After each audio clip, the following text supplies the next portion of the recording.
Hello，大家好啊！咁今日呢，就受客邀請啦，嚟睇個防火門。咁咧，我琴日先發現，原來呢防火門有例喺後面跟有一條，而家消防捉緊呢，係有一個條件下會捉嘅。咁佢咩條件下會捉呢？咁我轉頭拍俾大家睇下點個樣。咁咧喺香港有啲舊式嘅唐樓大廈呢，其實就會係咁樣嘅。佢直駁樓梯上去呢，就有部 lift 啦，或者接駁住火門啦。咁但係佢後門呢，其實係未必有防火門嘅。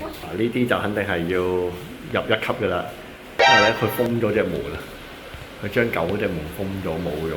你見呢啲肯定係拆咗隻門出嚟造成㗎啦。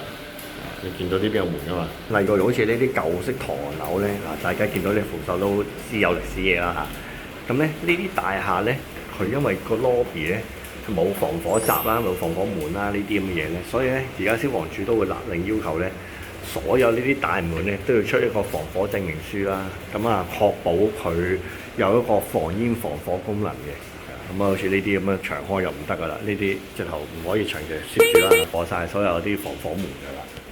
包括佢嗰個有防火箱啦，包括佢要有個隔煙嗰個隔煙條啦，即係個膨脹邊條啦，即係呢啲要有個膨脹邊條啦，要有齊啦。咁啊，跟住仲要有嗰張防火證明書啦，係啦。咁呢個基本要求嚟㗎啦，已經係。咁睇完防火門啦，咁我哋不如就睇下關於打拆之類嘅嘢啦。拍呢條片係想講咩呢？就係講呢執漏啦，做地盤呢，唉好多時咧溝通錯誤啦，包括我啦，我都會有啦。咁啊，呢件事發生咩事呢？就係呢，因為呢個位呢，我哋啲磚要鋪到上呢個天花頂啦。咁而家呢行磚咧，師傅初初就以為做到2.4米咧，就預留有假天花位啦。咁啊，結果原來冇啦。咁啊，我哋而家呢個位置就要度翻，即係要打翻件磚落嚟啦。咁我哋要打翻呢件磚出嚟啦。咁同埋有啲咩要留意咧？就係咧，因為本身咧啲牆身呢度有一陣灰啊，我哋叫做油漆灰啦。咁樣上膠砂咧，佢係唔會唔實嘅。咁所以你見舊底咧，佢呢啲位置咧，佢舊底呢啲位咧就有石屎啦。咁啊，但係呢啲油漆灰咧就唔相食嘅，啲瓦就會有機會少少鬆啦。咁啊，如果你成件都係油漆灰底嘅話，就更加危險啦嚇。咁我哋就要將呢件瓦打翻出嚟，就即係剷埋呢陣油漆灰。咁啊，到時等啲磚可以上到頂。你會見到咧，而家呢啲位咧，其實我已經打咗部分㗎啦。咁嗱，有時候打嘅時候要留意啦，就係呢啲有喉管嘅地方要小心啦，唔好打穿佢啦。係啦，咁打穿咗咧就比較大件事啲，係啦。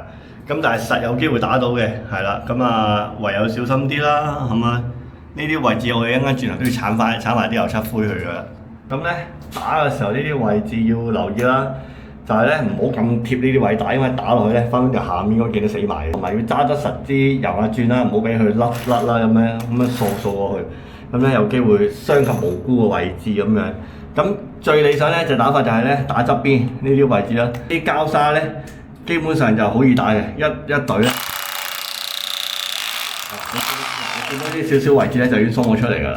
咁咧，所以但係打嘅時候都係要小心要留意嘅，即係唔好好似我啱啱又拍片又打咁樣咧，就避免打穿下面啲位啦。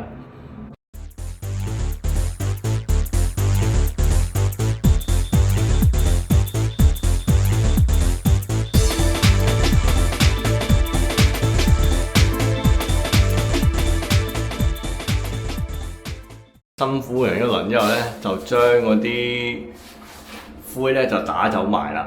咁咧就要打到咁嘅地步啦。咁啊，等泥水師傅之後翻過嚟將啲瓦升翻上去啦。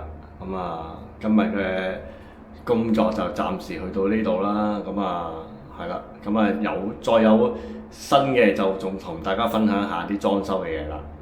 另外啦，都想同大家分享下一個消息啦，就係我哋終於成立咗一個叫裝修監察協會啦。咁啊，全名應該係香港裝修監察協會，係啦。咁咧，我哋亦都將會去招收會員啦。咁如果你哋有興趣，又或者係想知道多啲日後，即係如果你話我想了解多啲裝修嘅嘢咧，咁可以加入我哋呢個協會做一個普通會員啦。我哋會搞好多活動啦，包括一啲講座啊，或者一啲裝修分享啦，包括我去講啦，或者有一啲業界嘅師傅或者業界嘅專業人士啦，去分享俾大家聽。如果你做裝修有啲咩需要留意啦，或者係一啲裝修嘅點滴分享啦，咁我哋都會搞呢啲類型活動嘅。我哋都而家正籌備緊一本裝修嘅指引啦，俾大家去睇。咁呢本指引咧係攞嚟做乜嘢咧？暫時賣個關子。咁但係咧係對大家真係有幫助嘅。我可以講，因為咧呢一本書由好多唔同行內嘅師傅一齊去寫嘅。如果對我哋呢個協會想支持下嘅話咧，就加入做會員啦。咁啊，好啦，講到呢度，咁啊記得大家去幫手 like 下同埋 subscribe 我個 YouTube 啦。咁啊，我會再有啲新嘅消息嘅時候，就會再同大家分享噶啦。係咁，拜拜。